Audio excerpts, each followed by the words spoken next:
नमस्कार दोस्तों।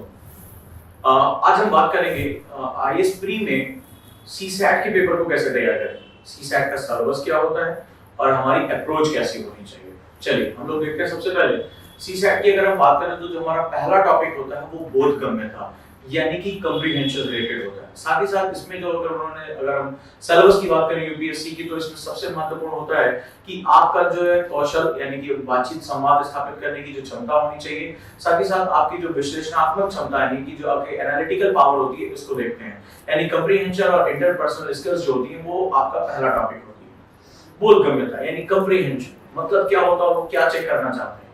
वो आपके सामने एक पैसेज रखते हैं, कुछ एक लेख होता है और उस लेख की कंडीशन ये होती है कि आपको जो भी सवालों के जवाब देने हैं उसी लेख के अनुरूप अपने माइंड सेट को अप्रोच करके जो है वो इसके बारे में आपको देखना है।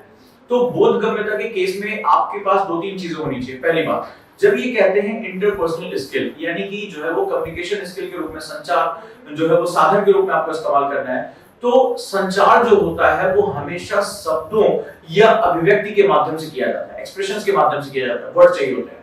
मैं आपसे कुछ कहना चाहता हूं तो मुझे शब्दों की आवश्यकता पड़ेगी कि भाई मैं आपसे ये चीज कह रहा हूं। तो इसका मतलब होता है जो वोकैब होती है, जो शब्दावलियां होती हैं, उनकी जानकारी आपके लिए बहुत महत्वपूर्ण होती है। बहुत महत्वपूर्ण तरीके से मैं आपको बता रहा हूं क्योंकि इस बार जो है वो कई बच्चों ने कहा कि सर प्री के एग्जाम में ये बहुत टफ सेगमेंट जो है वो निकलकर सामने आया और हमें कम्प्रीहेंशन सॉल्व करने में बहुत ज्यादा टाइम लगा। वो टाइम जो आपको लग रहा है वो इस वजह से लग रहा है कि उसके अंदर जो बात कही गई है वो आप जो है वो एक खास तरीके जो आपको कम से कम समय में कवर करना चाहिए था वो आप नहीं कर पा रहे हो। तो इसका सीधा सा मतलब है कि आप शब्दों पे अपनी पकड़ बनाओ, राइट, और शब्दों का मतलब पहले सुनो। और इसके लिए जो आप लगातार जब आप कोई भी टेक्स्ट बुक पढ़ रहे हो, कोई भी जो आप न्यूज़पेपर जो है वो आप डील कर रहे हो, तो उसके जो मतलब होते हैं उनको डिक्शनरी के माध्यम से समझने की कोशिश किया करो। ऐसा नहीं कि हिंदी के शब्द आपको हमेशा समझ में आ जाते हैं। हिंदी के भी शब्दों की जो है डिक्शनरी आती है, साहनी पे आती है, साहनी पब्लिकेशन है, उनको भी लेकर आप उन शब्दों के सही मतलब समझने की कोशिश करो। और इंग्लिश के लिए तो ऑक्सफोर्ड या तमाम इस तरह की डिक्शनरीज आती हैं, आप उनको जो है वो प्रेफर कर सकते हैं। चलिए अब हम सेकंड हिस्से में बात करते हैं, यानी कम्प्रीहेंशन पे जो होता है आपको इसमें दो तीन चीजें चाहिए होती हैं। एक, जो कुछ भी पैसेज आपके सामने दिया गया उसको तेजी से पढ़ते हुए उसके मतलब समझने की कोशिश करिए। दूसरा जो इसमें सेगमेंट होता है इसमें जो आपको अर्थ निकालने होते हैं, मतलब ये पूरा जो है बात वो क्या कही जा रही है और दूसरी सबसे बड़ी बात किस कंडीशन के अंतर्गत कही जा रही है। यानी जो कम्प्रीहेंशन होगा वो कम्प्रीहेंशन एक बहुत ही ज्यादा जिसे कहते हैं कि आपकी रीडिंग स्पीड, तेजी से पढ़ने की क्षमता, दूसरा आपकी कम्प्रीहेंशन स्किल यानी कि उस चीज को निचोड़ के जो है वो निकालने की क्षमता, सेकंड तेजी से जो है आप समझ सकें, तीसरा अपने लॉजिक पर पहुंचने की क्षमता यानी आप अपने निर्णय पर पहुंच सकें कि मुझे इन प्रश्नों के उत्तर देते समय इस पर्टिकुलर पैसेज से क्या चीज समझनी है, राइट। तो ये आप जो है वो बोधगम्यता के जो है वो प्रैक्टिस कर सकते हैं। और मैंने आपको जो है वो नंबर मेथड बताया हो कि किस तरह जो है आप 2 मिनट में किसी कम्प्रीहेंशन को ब्रेक कर सकते हैं छोटे छोटे टुकड़ों में।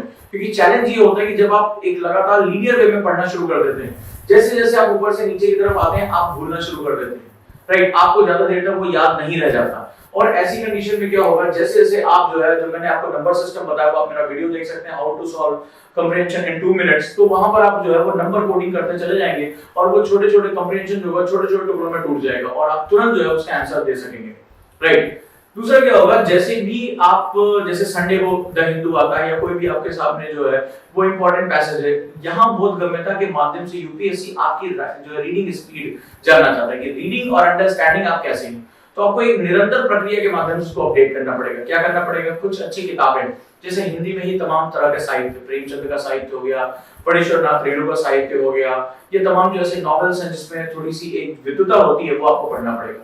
इंग्लिश मीडियम की अगर बात करें तो my experiment with truth, Jawaharlal Nehru की discovery of India, Ayn Rand की द फाउंटेन हेड, ये जो किताबें हैं ये बहुत ही डीप बुक्स हैं, बहुत अच्छी बुक्स हैं, इनकी वोकैब बहुत अच्छी है। मिडनाइट चिल्ड्रन, ये सब जो किताबें हैं इनको पढ़कर जो है आप अपने आप को बहुत ज्यादा जो है वो एनरिच कर सकते हैं। तो जब लगातार आप रीडिंग हैबिट लेकर आएंगे और साथ ही साथ उसके साथ जो है वो प्रैक्टिस करेंगे तो धीरे धीरे ये कुछ महीनों के अंदर डेवलप होना शुरू हो जाता है और आप कम्प्रीहेंशन में जो है फैमिलियर होते हैं।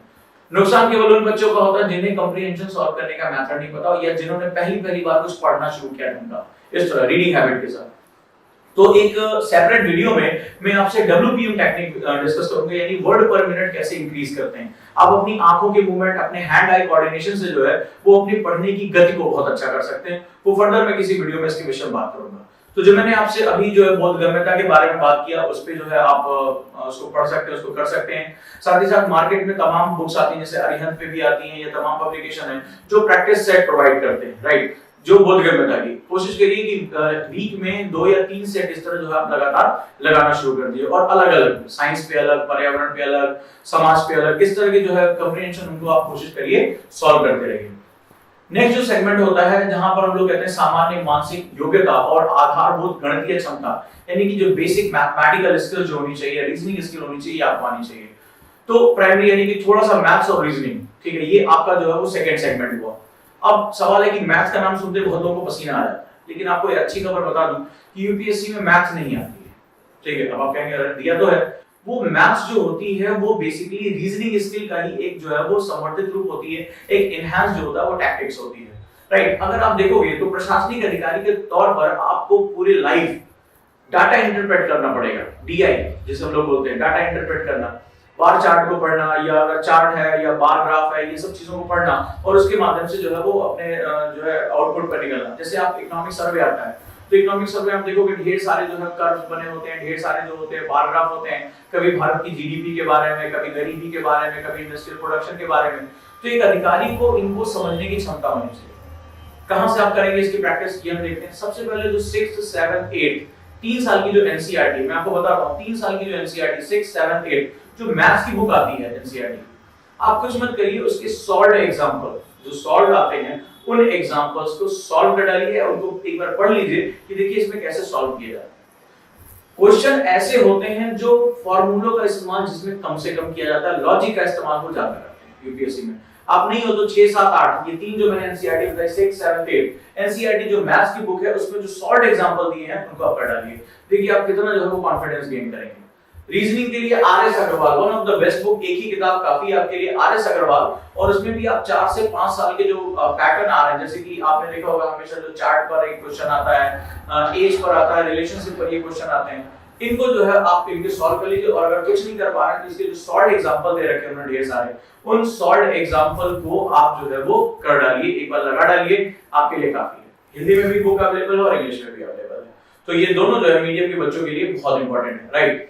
इसके बाद जो अगर हम बात करेंगे थोड़ा सा, अगर हम बार ग्राफ और इसके लिए, तो इसके लिए भी आप एनसीईआरटी की बुक रेफर कर सकते हैं, या जो डीआई के लिए मार्केट में तमाम बुक्स आती हैं छोटी सी पतली सी, उनके बेसिक सिद्धांत वही होते हैं, उसमें आप परसेंटेज और ये सारी बारंबारता ये सब चीजों का जो है एग्जांपल लेकर आप इसको सॉल्व कर सकते हैं। तो ये बहुत बेसिक है, इसमें डरने की आवश्यकता नहीं है। साथ ही साथ जो थोड़ा सा अगर हम बात करें तो यहाँ पर जो आपका कौशल आता है, थोड़ी सी इंग्लिश की अच्छी सी नॉलेज होनी चाहिए, बेसिक, ठीक है, 9th क्लास या 8th क्लास की जो है बेसिक नॉलेज होनी चाहिए, उनको पढ़ना, यानी 10वीं कक्षा तक जो है आपको पता होना चाहिए, और इससे आपको जो है इजी हो जाएगा, थोड़े से इंग्लिश के वर्ड भी पढ़कर आप जो है अपने कॉम्प्रिहेंशन को अच्छा कर सकते हैं। तो बेसिकली जो रीजनिंग, मैथ्स, डीआई और आंकड़ों को पढ़ना और कॉम्प्रिहेंशन, और कभी-कभी डिसीजन मेकिंग के क्वेश्चन भी हमें देखने को मिल जाते हैं, ठीक है, ये उनके ऊपर रहता है, अल्टरनेट ईयर्स पे ये देते रहते हैं। तो ये जो बेसिक जो सेगमेंट्स होता है उसको आप बहुत आसानी से पूरा कर सकते हैं। और कई बार जैसे अगर आपको सिंपल एक गाइड चाहिए तो मैग्रा हिल वालों भी जो है वो, मैग्रा हिल जो पब्लिकेशन है उस पर भी सीसैट को लेकर गाइड्स आती हैं, अरिहंत भी जो है सीसैट की गाइड निकलता है, तमाम इस तरह का है, इसके प्रैक्टिस सेट्स आते रहते हैं, तो प्रैक्टिस सेट्स आप उठाकर आप प्रैक्टिस करना शुरू कर दीजिए। बहुत ज्यादा इसको जो है हाइप करने की आवश्यकता नहीं है, लेकिन जो इसमें सबसे क्रूशियल पार्ट होता है आपके सिलेक्शन के लिए वो कॉम्प्रिहेंशन होता है, क्योंकि कॉम्प्रिहेंशन में एक सबसे बड़ा जो ट्रैप, एक जाल आपको मिलेगा एग्जाम में, वो ये कि हर आदमी जो क्वेश्चन सॉल्व कर रहा होता है कॉम्प्रिहेंशन का, उसको लगता है कि मेरा अंदाजा बिल्कुल नहीं है, और इस चक्कर में नेगेटिव मार्किंग कर बैठता है, राइट। या वो बहुत अधिक जो सावधानी बरतने के चक्कर में बहुत अधिक टाइम ले लेता है, 20 मिनट 25 मिनट बच्चों ने बताया कि सर कि कॉम्प्रिहेंशन को पढ़ने में लग गया। तो इनसे बचना है और अभी से अपना रीडिंग हैबिट को इंप्रूव करके लेकर जाना है, बार बार उसको पढ़ना है। और WPM कैसे बढ़ाते हैं मैं एक सेपरेट वीडियो में आपसे डिस्कस करूंगा कि आप जो अपनी रीडिंग स्पीड को कैसे बढ़ा सकते हैं आसानी से, या उसके कुछ प्रैक्टिस सेट्स हैं, मैं जैसे कभी-कभी सेमिनार बुलाकर जो बच्चों की प्रैक्टिस भी कराता हूं कि आप उसको कैसे इंप्रूव कर सकते हैं।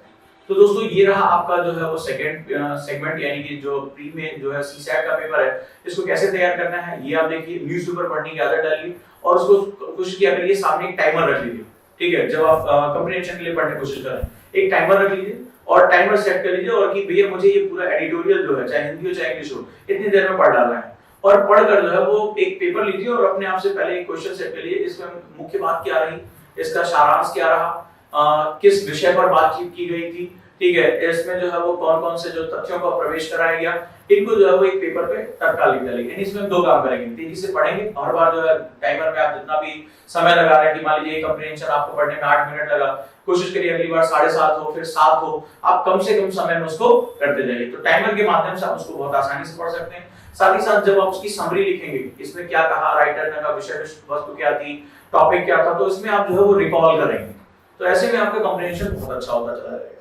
कभी-कभी जो मैंने अभी आपको साहित्य बताया है, जो लिटरेचर बताया है, उनको पढ़ते रहना करिए, इससे आपको जो है बहुत अच्छे वर्ड्स मिलेंगे, आपकी वोकैब जो होगी वो स्ट्रांग होगी। कुल मिलाकर इस पेपर को आप हल्के में नहीं ले सकते, भले चाहे क्वालिफाइंग हो, लेकिन ये बहुत बड़ी चुनौती भी खड़ी कर देता है। कई बार बच्चे जो होते हैं वो जीएस में अपना सारा टाइम देते हैं और इसमें टाइम नहीं दे पाते और क्वालिफाई नहीं कर पाते। तो किसी भी चीज को यूपीएससी में हल्के लेकर चलना जो है वो ठीक नहीं है। यूपीएससी जो है वो ये प्राइमरी जो स्टेज है वहां पर आपको संतुलन बनाकर चलना पड़ेगा।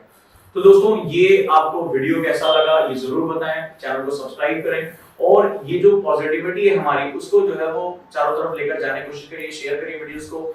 और जो बच्चे दिल्ली आकर पढ़ाई नहीं कर सकते या जिनको टेस्ट सीरीज की लगातार जरूरत है, सीसैट की या जीएस की, वो हमारा जो है ऐप डाउनलोड कर सकते हैं, ओजांग टेस्ट प्रैक्टिस, जहां मैं ऑडियो लेक्चर्स के माध्यम से लगातार, ये फ्री ऑडियोज हैं जो आपको लगातार जो है वो अपडेट करते रहेंगे। पूरी जीएस को आपको मैंने जो है वो कन्वर्ट कर दिया है ऑडियो में और आपको डे बाय डे ये मिलता रहेगा, बहुत अच्छा रहेगा आपके लिए। जीएस का भी अवेलेबल है, करंट अफेयर्स का भी और ऑप्शनल का भी।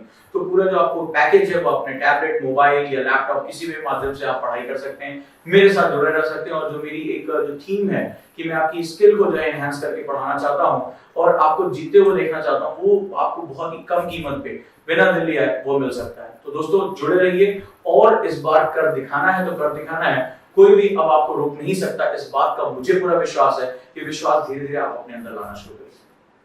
तो दोस्तों, ये प्रयास कैसा लगा जरूर बताएं। अगले किसी वीडियो में आपकी किसी भी समस्या के समाधान के साथ प्रस्तुत होऊंगा। नमस्कार।